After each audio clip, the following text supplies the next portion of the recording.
Back in 2023, I hit my career high ranking of pretty much bang on 1,000 in the world. To get there, I slept on people's sofas, floors to save money, pretty much eating the same food day after day.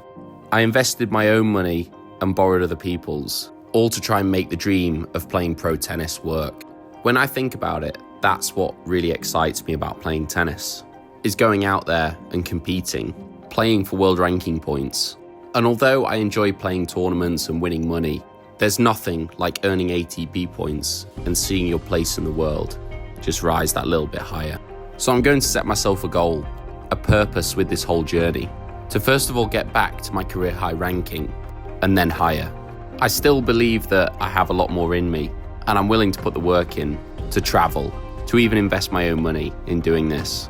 But before I get started, there's a few things that I've got to do first. For the last few weeks, I've been on the grind, living a champagne lifestyle with a lemonade budget. Working at the best tournament in the world, I was one of the few lucky players selected to do one of the coolest jobs in tennis. We arrived a week before Wimbledon started. Many of the players were already there getting their grass court practice in. This is actually my favourite period of the whole tournament to do this job. It feels more like you're training with the pros, and there's loads of excitement and anticipation for the start of the tournament. After the first week, our job as hitters is to mainly do the warm-ups, which, don't get me wrong, is still really cool. We're still hitting with the best players on the planet at the best tennis club in the world. Even though I've done this job twice before, I still can't get over how surreal it is. After each long day at work, then begins the climb up the hill to the village, where you're met with colleagues, fellow hitters, and it's a great time just to relax and have a bit of fun before starting another day and doing it all again. The feeling of hitting on these courts is just incredible. You can't fault them. For me, it feels incredible just hitting on them for half an hour. I can only imagine what it's like to walk out onto these courts and play a match, having the crowd there, the atmosphere. It is a truly inspiring experience. And this is why most days after the hitting, I was trying to put some work in the bank for myself. After Wimbledon, I'm planning on making a big push for tournaments. So it was crucial that I stayed strong, looked after my body, and kept sharp. Because of the high volume on court, a lot of hours, I was trying to keep the workouts really short and only lift heavy. And I was also smashing creatine. Aside from putting in work on the court and in the gym, I was trying to watch these great players as much as possible. Trying to learn from everything they do, the way that they prepare, the way that they handle pressure. And I don't think anybody has ever done that better than Novak Djokovic. And yes, I was lucky enough to hit with him once again this year. And even though I've already hit with him about 4 times before, I was still just as nervous and tight as I was the first time.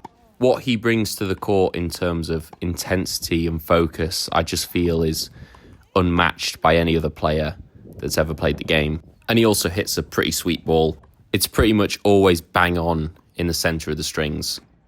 So as the tournament was coming to an end, my hours on court became less and less.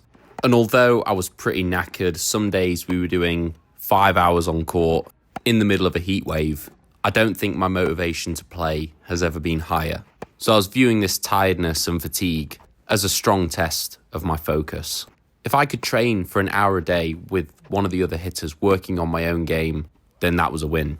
I was really trying to have a big focus on the fundamentals, just rhythm, relaxation, and then also my court position, trying to keep my footwork as light and loose as possible, always moving up to the ball and looking to attack with my feet. You might think as a hitter for all these top players that the training would be unbelievable. It is, but a lot of the time you are making the balls for them. You don't really get a lot of chances to work on your own stuff. But the one thing I could do was take notes, learn, and then apply that knowledge to what I'm doing. So my time at Wimbledon as a hitter had come to an end. And although I was really grateful for the experience, I had a great time, learnt a lot, I was kind of glad that it was over. I was just dying to play some tennis for myself, to go out and compete, to put all of the things that I'd learned over the 3-week period in Wimbledon to the test.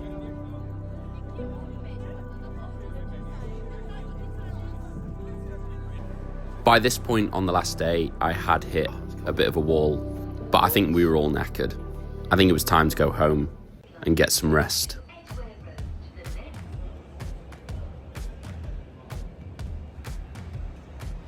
After 3 weeks of carnage at Wimbledon, playing for pretty much over 3 hours every day, my body was feeling pretty cooked, but I only had 3 days to get ready before I started to travel again. The tennis schedule at every level can be pretty unforgiving. So I just used this time to rest and obviously see Ella. It was nice to just spend some time together, completely away from tennis, smashing some coffees. Sometimes the mind needs a rest just as much as the body. It was nice for Ella to have a little break as well, because when I'm around, it's pretty full on with tennis, either making content or traveling to tournaments. Kept her happy for a few minutes at least. Day 2 back at home wasn't really much of a day off. I just spent it preparing everything, getting myself ready for traveling again, which meant just doing stuff like my washing, which knackered me out, had to take a lie down afterwards. This has always been my problem with trying to take days off around tennis. I can only ever manage one day and then I just want to get straight back on it. I feel like tennis can be such an addictive sport, and it's actually really hard for me to just sit there and do nothing. Moving forward, my plan was going to depend on 3 things. 1, my budget, if I could afford to get to tournaments. Number 2 was whether I was actually going to get into the tournament. Since I don't have a ranking anymore, it's going to be pretty difficult. I might have to travel further away. And number 3 is form, how confident I'm feeling and how much training I've been able to do to prepare. So the first step in my plan, I'm going somewhere where it looks after all 3 of these things. I'm going to start by playing a British tour in Scotland. Although I can't earn world ranking points, I can get a lot of matches in, I can get some money to put towards going away and playing some futures. After the British tour, it'll be time for County Cup, which is 5 days of 3 doubles matches a day. And this will be something that's really important for me because I really want to try and improve my doubles. When I'm traveling to futures, it's a great way to earn more money, get more matches, and if I can get good at it, it might even be a possible career path in the future.